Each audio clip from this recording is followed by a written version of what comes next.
το κουδούνι. Δεν περιμένω από κανένα. Ήταν 6 το πρωί. Ανοίξαμε. Ήταν άνθρωποι της Χούντας. Όταν σε πιάνουν και σε υποβάλλουν σε ανάκριση, ξέρεις ότι υπάρχει βασανισμός. Ο συνδικός του μυσταριού αισθάνθηκε και ο κύριο πρόσωπο της παρέας παρατηρούσε. Όταν ήμουν μικρή, ανέβασε σε ένα σπίτι μου και έπαιζε. Είδα το βασίλειό μου. Η μάνα μου, η μάνα μου. Κατέβα γρήγορα. Αν πέσει και τις πηγαίνεις πως ψάχνει να μου δίνεις και να πέλεξε έξω. Πρέπει να έρθω κι εγώ μαζί σου. Μα δεν είσαι συγγενής, δεν θα σε αφήσω. Δεν μου προσφέρεις, δεν μου λέει ανάπλη, πώς θα είσαι καλά, παίζει. Ναι, πολύ καλά. Κοιμήθηκα 4 μέρες συνέχεια. Έμαξα.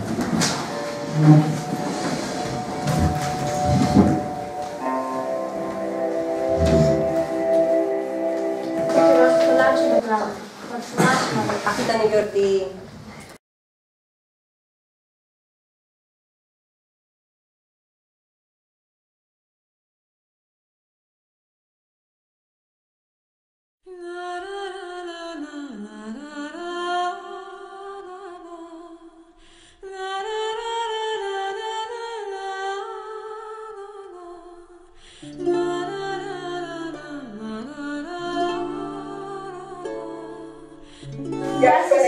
Γεια σας! Εκ μέρους της μαθητικής μας κοινότητας, Γυμνασίου Αγίου Βλασίου, θα ήθελα και εγώ με τη σειρά μου να σας καλωσορίσω στο μικρό μας σχολείο και να σας ευχαριστήσω για τη τιμή που μας κάνατε. Χαίρομαι πολύ γιατί μου αρέσουν εμένα τα μικρά σχολεία. Θα ήθελα να σας κάνω μια ερώτηση. Ναι. Έχω διαβάσει ότι η Σάμος έχει παίξει πολύ σημαντικό ρόλο στη ζωή σας και ιδιαίτερα στην παιδική σας ηλικία. Μπορείτε να μας μεταφέρετε το κλίμα εκείνης της εποχής. Πώς ήταν να ζεις σε ένα κρητικό νησί? Ο παππούς μας άφηνε πάρα πολύ ελεύθερο. Να κολυμπάμε, να μπαίνουμε στις βάρκες. Αυτός ήταν καθηγητής αρχαίων ελληνικών. Θα ήθελα να σας κάνω μια ερώτηση. Η λίστα με τα πιο καλοπουλημένα βιβλία σήμερα στην Ελλάδα δείχνει ότι ο κόσμος διαβάζει ποιοτικά βιβλία ή όχι. Η οικονομική κρίση στις μέρες μας έχει επηρεάσει τις πωλήσεις βιβλίων και κατ' επέκταση το διάβασμα. Κοίταξε να δεις, η χώρα μας δεν θυμίζεται για πολύ διαβαστερή χώρα. Πάντως, ευχαριστούμε πάρα πολύ για όλα όσα κάνατε για μας. Θα μου στείλετε την αφίσα, την υπογράψει, κυρία Ζέη, να σας τη στείλω πίσω να μας Πολύ ωραία, πολύ ωραία ιδέα, πολύ ωραία ιδέα.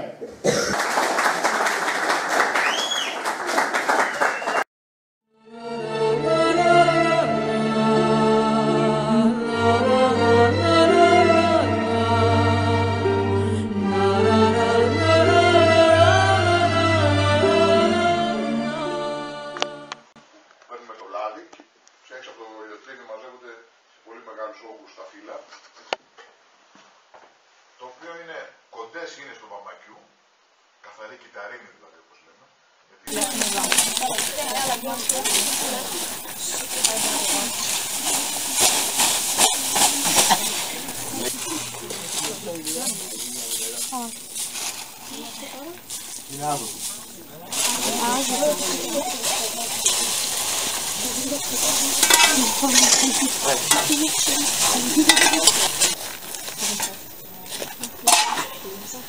Τώρα είναι έτοιμο, έτσι, το έχουμε βρέξει, το έχουμε ομογενοποιήσει και το μεταφέρουμε μέσα.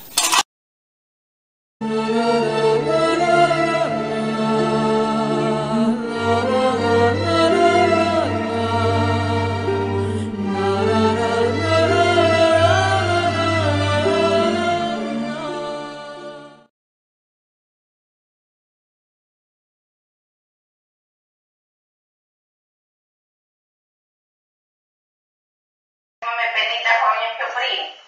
Τέτοιες διαφορές μιλάμε. Δηλαδή ένα παιδί, ας πούμε, Αυτό δεν με ρωτάτε. αυτό σας ρωτάω, ένα παιδί σε 20 χρόνια πιο πριν, φαντάζομαι αυτές οι καμπύλες θα ήταν εντελώς διαφορετικές. Ένα επιθυμητό ύψος... Ένα παιδί χρόνια πιο πριν ή και ακόμη πιο πριν, φυσικά το ύψος που έφτανε ήταν χαμηλότερο σε σχέση με τώρα. Λόγω διάφορων παραγόντων τρόπου ζωής. Ναι. Όλες αυτές είναι πιο πολύ ενδεικτικές, δεν είναι οι συγκεκριμένες καμπύλες που ακολουθούμε για την ηλικία, η οποία είπαμε ότι είναι μια ηλικία όπου γίνεται όλη αυτή η ανάπτυξη του σώματος. Σκεφτείτε ότι φυσικά όλα δεν θα φτάσουν σε αυτό που επηρεάζει το πόσο φύλλο άδεικα τρόφιμα για να τρώει θεραπημένα. Λοιπόν, τα δημητριακά είναι η πρώτη και βασική ομάδα, δηλαδή είναι στη βάση της διατροφής μας. Τρώμε σχεδόν σε όλα τα κρέα, που είναι το σπορτίνο κρέας, τα πουλερικά, τα ψάρια, τα όσπρια και τα αυτιά, είτε από την ομάδα των γαλακτοκομικών.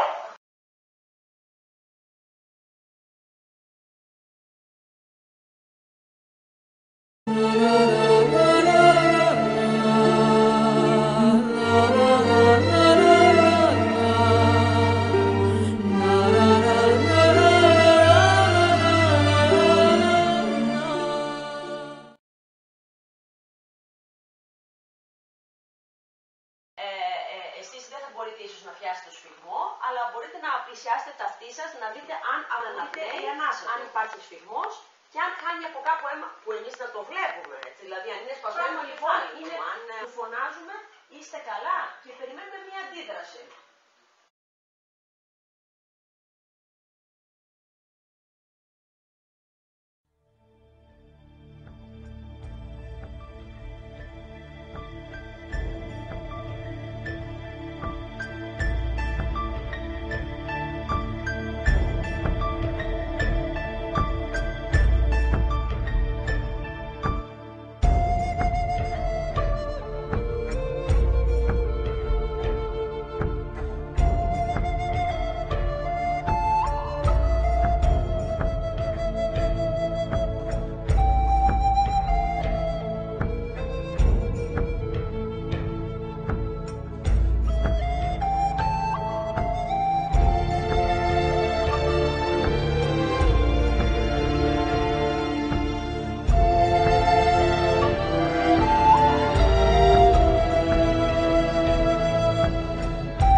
Άντε και φοιτητής.